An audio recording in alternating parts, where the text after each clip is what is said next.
"Hey, come over here. Let's lie down together," Anna said. It had been 5 years since she had said something like that to me. I slowly laid down beside her. When I peered into her face, she gave me a broad smile, wrapped in the warmth I hadn't felt in so long. I felt truly happy. For a moment, I found myself thinking, I really want to be with her forever. That thought crossed my mind, but then again, the reason we ended up apart was my own fault. I think I should start by talking about that. It all began when I was 30. I was just an average office worker. I went to work diligently and did my job, but I was far from being on the fast track to promotion. But even someone unremarkable like me had a chance encounter. It was with Anna. I met Anna at work. She was a high flyer at a client company, and we started going out for meals. Unlike me, Anna was attentive, competent, and ambitious, clearly on the path to success. She was beautiful when she was immersed in her work. Even after we got married and had a child, Anna continued to work. In fact, after giving birth, she got promoted to a manager position and became even more active in her job. But that didn't mean she neglected our home. She managed both household chores and parenting well. However, watching Anna handle everything so perfectly became painful for me. Seeing her excel in both work and home, earning more than me, made me feel miserable. I knew it. I was just envious of Anna, but I couldn't suppress the dark feelings inside me and turned to alcohol for escape. Perhaps it would have been better if I could honestly express my feelings and weaknesses to Anna, but my youthful pride prevented me from doing so. Anna, for her part, seemed perplexed and didn't know how to deal with me drinking heavily. The conversations between Anna and me dwindled, and we drifted apart. When Anna and I were 35 and our daughter Sarah was 5, we divorced. Sarah went with her mother. It was only natural. A man who took refuge in alcohol. With the divorce, Anna accepted an overseas assignment she had previously refused and left for abroad immediately. Sarah went with her, of course. It was only when I was left alone and became lonely that I first regretted neglecting my family for alcohol. As a minimal form of penance, I quit drinking. After that, with nothing that worked left, I threw myself into it, but I didn't achieve much. I remained an unremarkable employee. Anna promised to let me see Sarah when she returned from abroad. All I could do was look forward to the day we would meet again. I wonder, will Anna agree to see me, a man who fled to alcohol? She might not even want to see my face. Although I knew I should give up on Anna since I was the one who ruined our family, I couldn't forget my feelings for her, even after the divorce. 5 years after the divorce, suddenly, I received a call from my daughter Sarah. I had been sending child support payments, but we hadn't spoken or seen each other. It was the first time I'd heard her voice in 5 years. Sarah, now 10, sounded older than the voice I remembered, which was only natural. On top of that, I was surprised when she said, "There's someone I want you to meet." We agreed to meet again, but it seems that Anna won't be coming. I was surprised that the two of them had returned from abroad and that Sarah suddenly said there was someone she wanted me to meet. I was taken aback by all of it. However, the surprises didn't end there. When I went to the family restaurant where I was supposed to meet Sarah, there was an unfamiliar man in his 30s sitting next to the grown-up Sarah. That's when I realized the person she wanted me to meet must be that man, probably her new father figure, which means Anna's new partner. He seemed like a kind man with a good tan. Embarrassingly, I still have feelings for Anna. There's no way I can talk to Anna's new partner. Not knowing what to do, I just stood frozen at the entrance of the restaurant. However, Sarah and the man noticed me. "Dad, over here!" Sarah waved her hand. She must have thought I was looking for them. The man sitting next to Sarah nodded slightly at me. I was motionless. At that moment, I turned on my heel and ran away. I could hear Sarah calling out, "Dad," in a panic behind me, but I didn't stop and just ran out of the restaurant. I know it's pathetic, but I just couldn't bring myself to meet Anna's new partner. However, Anna's new partner was incredibly fast. I was caught in no time. When Sarah caught up, we moved to a nearby park, where she heaved a big sigh. "Dad, you've got it all wrong. This man isn't my dad, he's someone Mom works with, and he's married with 5 kids, by the way." I was more shocked by the fact that he had 5 children than by the fact that he wasn't Anna's partner.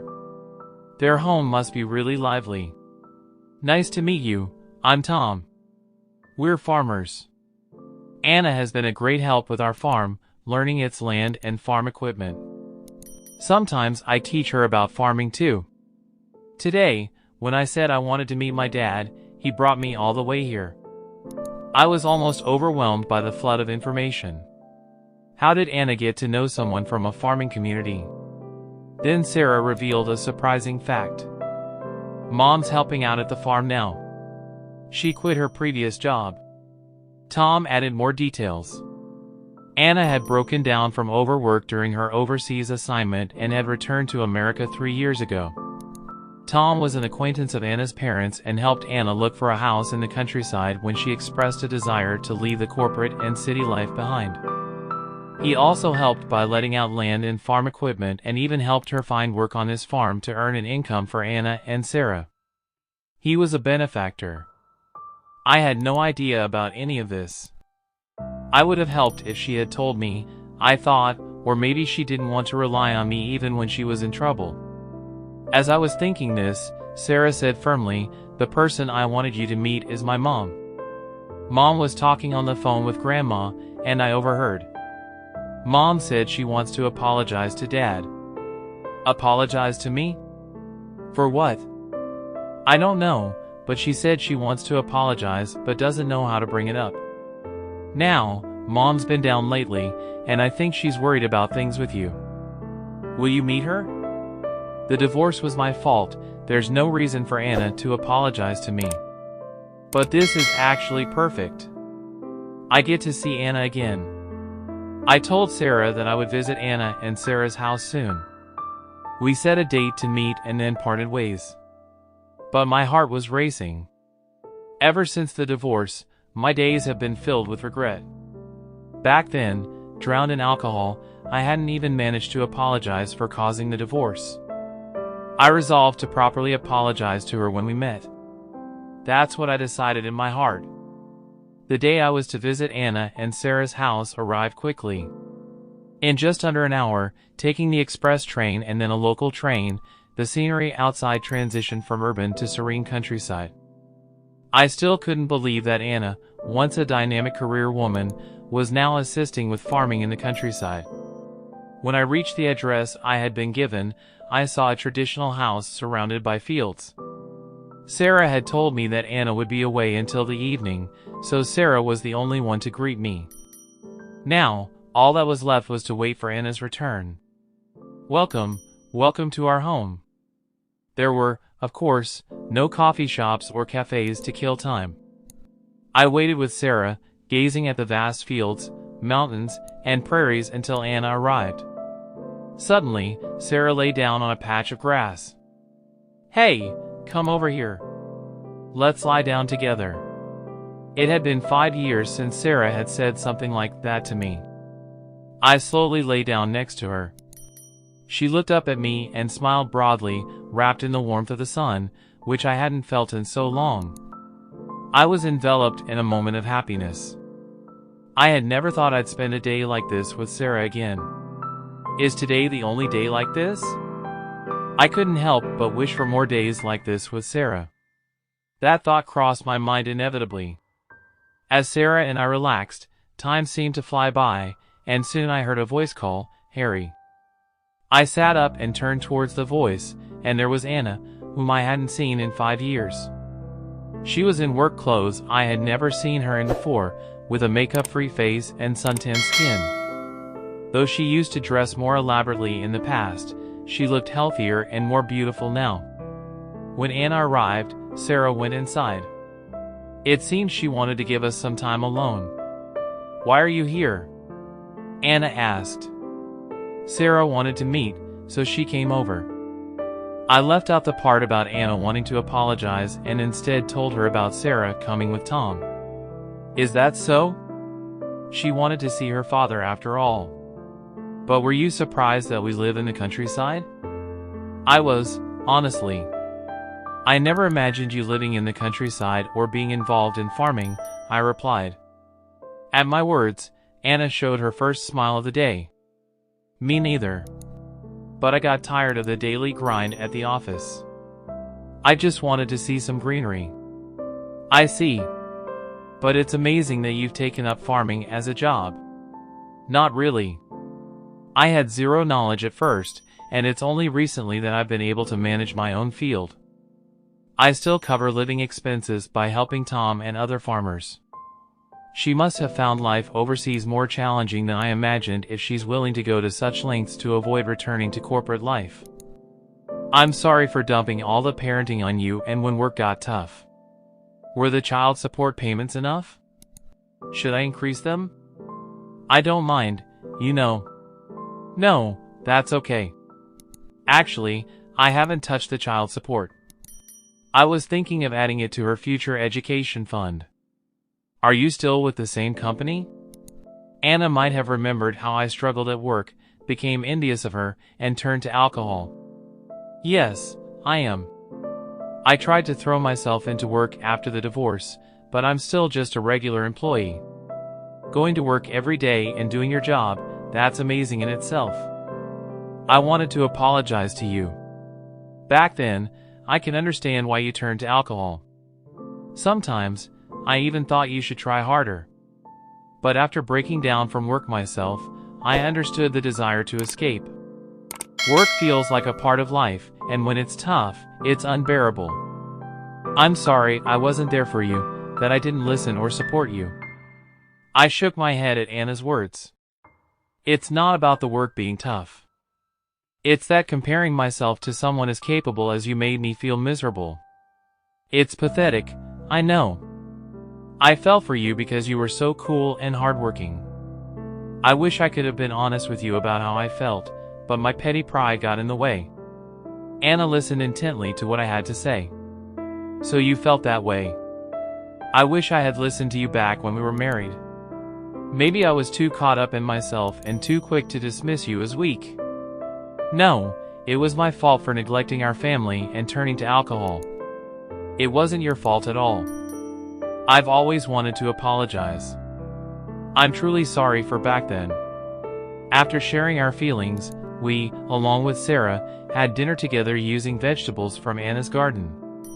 Life in the countryside has its perks, but also many challenges. However, Anna seemed to enjoy even the hardships, sharing her struggles with a smile during our meal. She didn't regret leaving her job in the slightest. I clung to my job so much, but once I let go, it turned out not to be such a big deal after all. I couldn't help but say, that sounds nice. Picking up on my comment, Sarah suggested, Dad, why don't you come live here too? Anna and I exchanged embarrassed glances and could only laugh. After reuniting with Sarah and Anna, I began visiting their home on weekends. However, one day, I received a call from Tom, the farmer Anna was helping, informing me that Anna had been injured. I left work early and rushed to Anna. Apparently, a burglar had entered the house. Fortunately, the injury was just a fracture from being pushed. It was a relief that it wasn't more serious. Neighbors had quickly come to help, and the burglar was caught. Anna felt bad when she realized I had left work early for her. Sorry, it's not a big deal. No way, being attacked by a burglar and fracturing a bone, that's serious enough.